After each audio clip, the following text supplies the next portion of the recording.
I comencem, ja els hi dèiem d'entrada, que començaríem d'una manera molt dolça, molt agradable, molt... aquells que siguin llaminers que no s'ho perdin, l'entrevista que tenim tot seguit. De moment anem a ambientar-ho.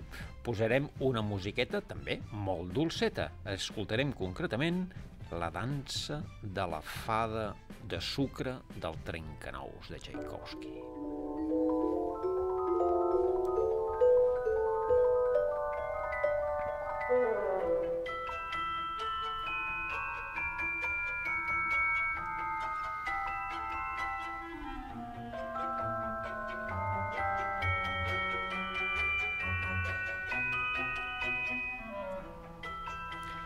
Bé, ja estem tots ben endolcits amb aquesta musiqueta de Txaikovski, la dansa de la fada de sucre, la coneixies? Sí, la coneixia. La coneixies, oi? Sí.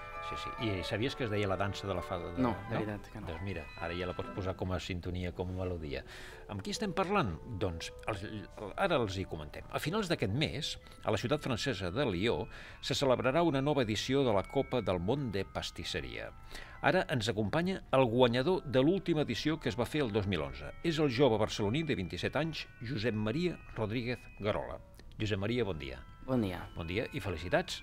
Moltíssimes gràcies. Perquè realment rebre aquest premi l'any passat, doncs, Déu-n'hi-do, no? Devies sentir molt satisfet, molt content.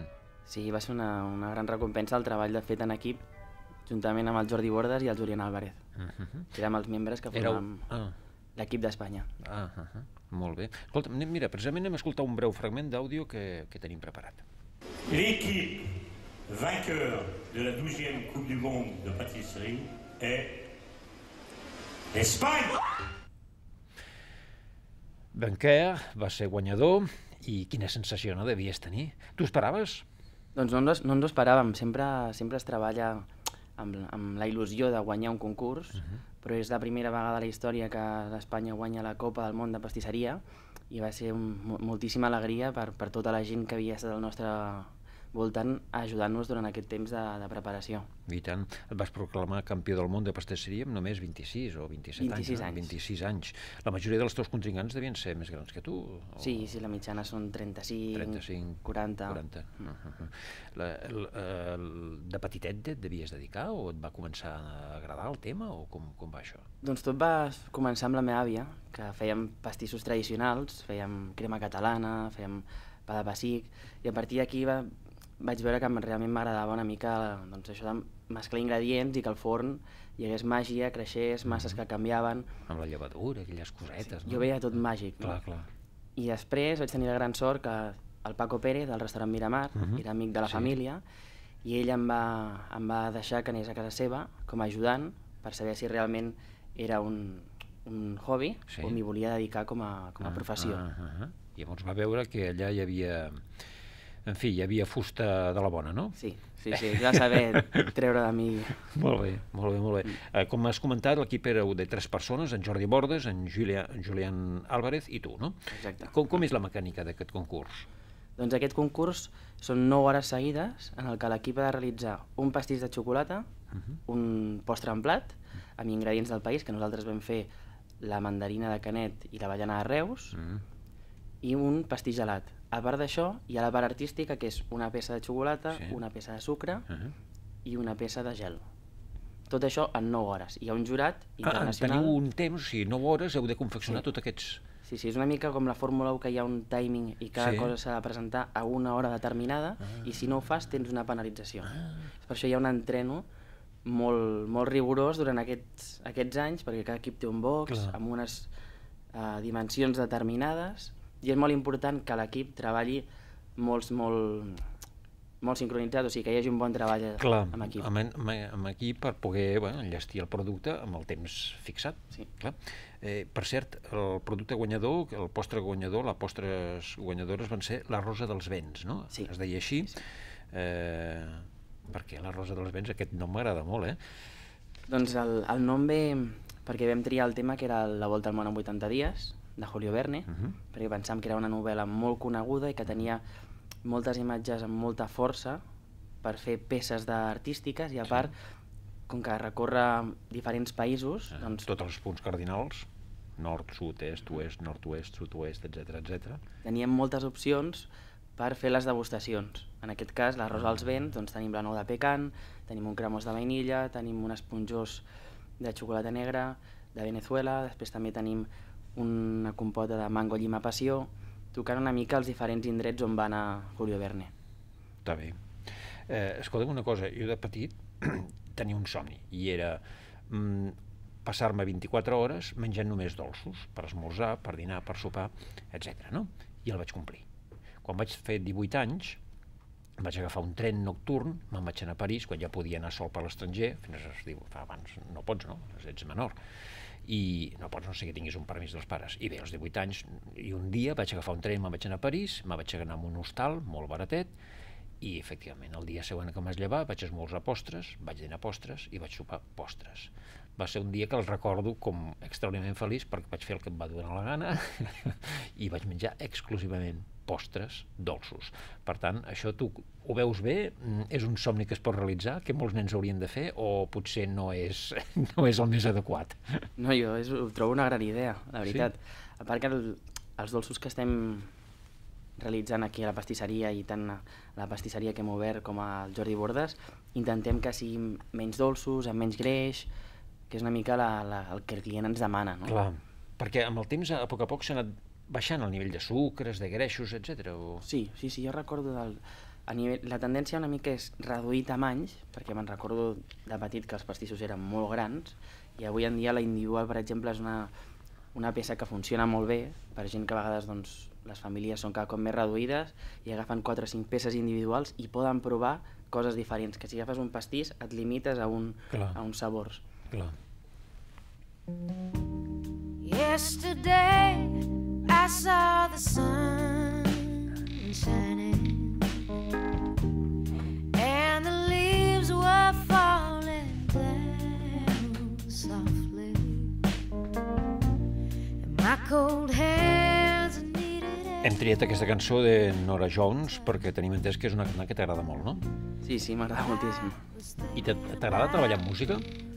Doncs a l'Obrador tenim música, sí? Perquè acompanya bastant. Sí que és cert que hi ha moments de molta concentració que no pots tenir música perquè estàs molt concentrat, molt pendent del que estàs fent, però ajuda a donar ritme i també és un estat d'ànim. O sigui, una música alegre crec que la gent treballa millor. Sí, això és cert, Vaja, completament segur.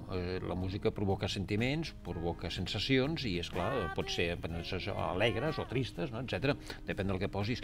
Tu abans has parlat de la teva àvia, no? Sí. Dels pastissos. Hi havia algun professional per això, la teva família, de pastisseria o no? No. Sí, és cert que ens agrada cuinar i he tingut la sort que mons pares sempre, quan anaven a restaurants, ens portaven a ma germana i a mi, i sempre m'agradava veure la cuina, veure què hi havia darrere d'aquell món de la sala. Clar. Tenia molta curiositat i el fet d'anar a menjar a restaurants em va també ajudar a que aquesta curiositat augmentés. A decidir-te.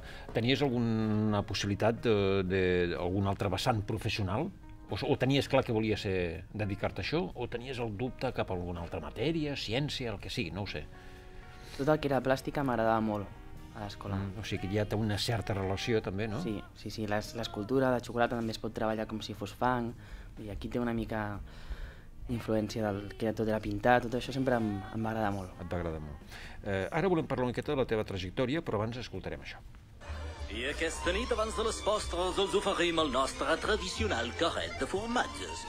Per començar, tenim un cloixet excel·lent, cremós, molt bo, molt suau.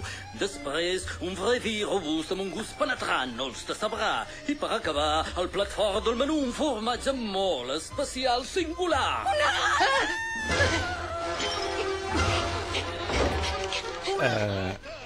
No cal que et digui quina pel·lícula és, oi? No. Ratatouille, una de les teves pel·lícules preferides, una rata sibarita de París. Tu hi vas passar una bona temporada a París? Sí, vaig estar un any vivint. I, de fet, m'hi sento molt identificat perquè és una pel·lícula que sap transmetre molt el que és l'ofici de cuiner o pastisser, no? I es nota que han treballat molt sobre el tema i el coneixen profundament, no? I a part, tot el que és París, tot el que representa París, que és on va néixer tot, la cultura gastronòmica de França, és el conjunt, no? Molts records d'aquell any que vaig estar a Fauchon, que és una de les grans cases de pastisseria francesa. Quan vas estar?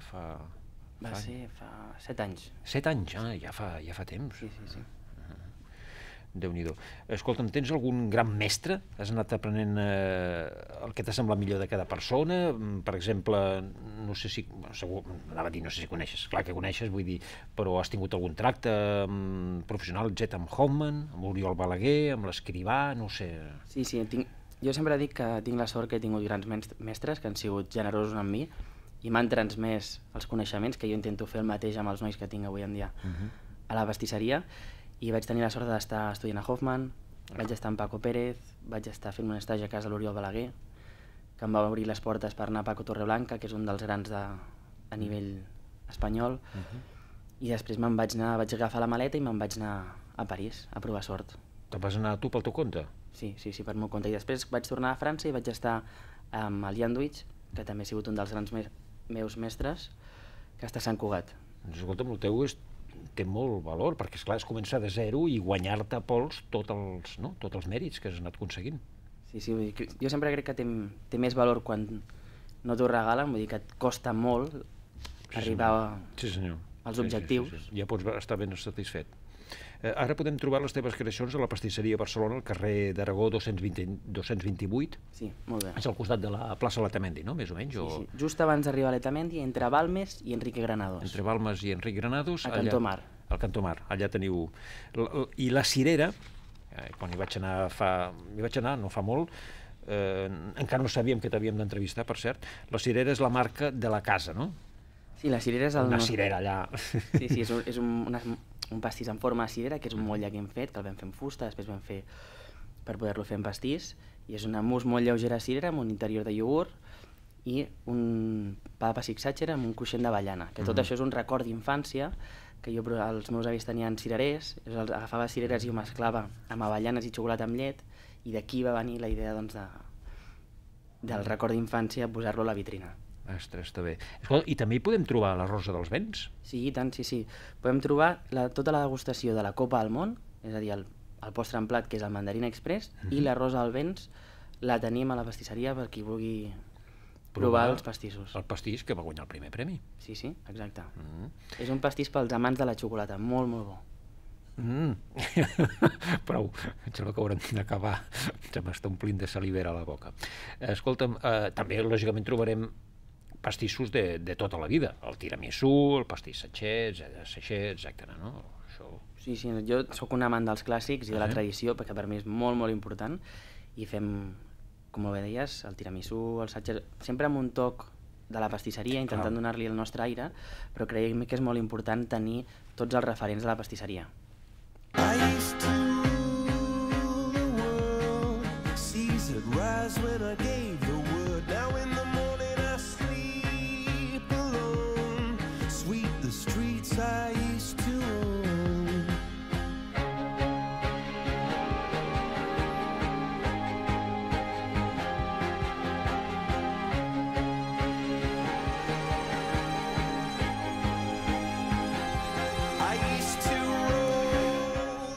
Viva la vida de Coldplay, un altre dels grups que t'agraden, oi? Sí, aquesta va ser la banda sonora una mica de la Copa del Món nostra, també. De la vostra? De la Copa del Món de pastisseria amb el Jordi Borges i el Joan Álvarez. Ah, sí? Que els moments així durs d'entrenos i a vegades sempre hi ha dies que va tot de cara i hi ha dies que fas proves i no surt i sembla que no te'n sortiràs, doncs intentàvem posar música per pujar una mica I ho va aconseguir? L'ànim, sí. Sí, és una cançó molt optimista, eh? Tu compares la pastisseria amb la màgia. Tot ha d'estar controlat també al mil·límetre, és a dir, una artesania pura, no? Sí, la pastisseria si ha d'estar molt a sobre i és molt matemàtica. A vegades 100 grams més de farina fa que una recepta no et quedi igual. I a part és molt artesà. Jo tenia un cap de cuina que sempre em deia que el teu estat d'ànim es reflecteix al producte que fas. La feina igual, no? Exacte. Que interessant. Escolta'm, parlem una miqueta de noves tendències en pastisseria. Cada vegada hi ha, com deies abans, postres menys dolços i amb menys greix. També les mides es van reduint. La qualitat-preu també sembla que es va ajustant. Aquestes podrien ser les 3 claus o tu afegiries alguna més? Nosaltres, abans d'obrir la pastisseria, vam anar al Japó, vam anar a París i vam estar donant-li voltes en què ens agradaria fer a la pastisseria doncs, volíem que fos un lloc on hi hagués una qualitat-preu molt, molt raonable, un bon servei, un bon producte, que hi hagués individuals, que era la tendència una mica que venia a França, i creiem que era molt interessant. I també, per altra banda, doncs, baixar la dolçor. Hi ha altres sucres que ens permeten baixar la dolçor, com la glucosa, dextrosa, etc. No?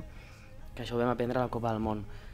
I aquest és el conjunt, no? El paquet que volíem fer, un lloc on la gent s'hi senti a gust, que hi hagi un bon servei, que puguin venir que hi hagi un saló de te on puguin provar els nostres pastissos. I aquí era una mica el mix que intentem que la pastisseria ho hagi aconseguit. Però escolta, em passa una cosa amb les postres. Quan hem anat quan anem a restaurants i tal, clar, normalment les postres és al final. Però clar, hi ha llocs que acabes tan tip que llavors no les pots saborejar. No s'hauria de menjar menys abans per poder saborejar una miqueta? És un dubte que sempre he tingut per saborejar més les postres? Jo ho intento fer, sempre deixar un petit racó perquè la veritat és que la feina del pastisser de restaurant és complicada perquè sempre arriba quan el client ja potser està molt tip, no? I no ho pot disfrutar de la mateixa manera, però sempre seria una bona filosofia deixar un racó. Un raconer, no quedar-se tan tip, tan ple. Per gaudir bé de les postres, clar.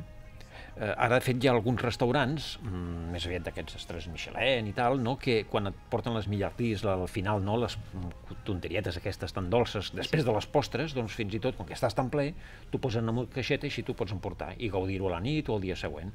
Doncs molt bona idea. És una bona idea aquesta, almenys. Escolta'm, hem d'acabar ja. Acabarem... Ara escolta una miqueta aquesta altra cançó que em sembla que també t'agrada força. Me dices goodbye en tu nota tan ricamente y no me hago a la idea de no volver a verte si lo llego a saber mi moza no te... Manolo García, no? Sí. Saps com es diu la cançó? Aquesta és... És un títol molt llarg. Com un burro amarrado en la puerta del baile. Una miqueta llarg. T'agrada, oi, per això? Que em recorda els estius de Llançà, amb el Paco Pérez, que li agrada moltíssim el... Sí, el Manolo García. Manolo García. Escolta'm, ens queden, 50 segons. Suficient perquè em diguis, si no et sap greu, l'any que vas néixer. El 1985. El mes? L'abril. A l'abril, home, et vas perdre la nevada del Dia de Reis. Llàstima. Això és un fallo gros, Dia? 28 d'abril. 28 d'abril. I vas néixer a Barcelona. A Barcelona, aquí, a la maternitat. A la maternitat, mira, aquí mateix, on som gairebé. Doncs mira, el 28 d'abril de 1985 s'estava preparant una invasió d'aire fred, que el dia següent va passar de rasquillada, la vas desviar. Ui, escolta'm, t'enviarem el mapa isobàric del dia que vas néixer per veure quina situació meteorològica teníem, perquè vés a saber si et va influir. Però venia un atac d'aire fred, però el dia següent, pum, es va desviar. No sé què vas fer, però vas desviar el fred cap a Itàlia. Molt bé, moltíssimes gràcies. Fa cara com dient, jo no vaig ser. Escolta'm, t'agraïm molt que hagis estat aquí, Josep Maria Rodríguez, i felicitats altre cop. Gràcies a vosaltres. Gràcies.